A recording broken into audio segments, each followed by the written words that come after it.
Hi friends, అందరికీ good evening అండి. అందరూ ఎలా ఉన్నారు? చూడండి ఫ్రెండ్స్, మొన్న ఒక వీడియోలో అయితే మా జామ చెట్టు చూపించాను కదండి. దానికి ఉన్న కాయలు అయితే కొన్ని అయితే పండినాయి అన్నమాట. నేను మా పిల్లలు తింటారని చెప్పి కోసుకొచ్చాను.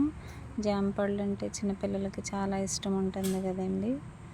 చూడండి, ఈ కాయ అయితే పండి చిలక కూడా కొట్టేసిందనమాట చెట్టు మీదే.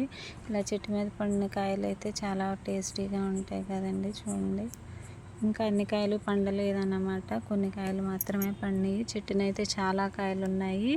మామూలుగా అయితే నేను మొన్న సీతాఫలం కాయలు కోసిన సీతాఫలం చెట్టు దగ్గరికి వెళ్ళాను.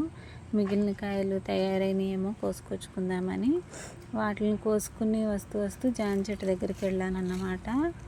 చూడండి, మిగిలిన కాయలు అయితే ఇయ్యనమాట. మొన్న నేను కోసుకోగా మిగిలిన ఇప్పటికి తయారైనవి. ఇప్పుడైతే కోసుకొచ్చేసాను.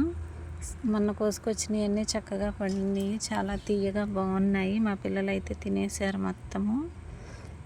ఈ సీతాఫలం కాయలు అయితే ఇమ్యూనిటీ పవర్ని అయితే పెంచుతాయంట. అందుకని చెప్పి ఈ రోజుల్ని మిగిలిన కాయలను అయితే కోసుకొచ్చేసుకున్నాను. వస్తూ జామకాయలు కూడా కోసుకొచ్చాను అన్నమాట.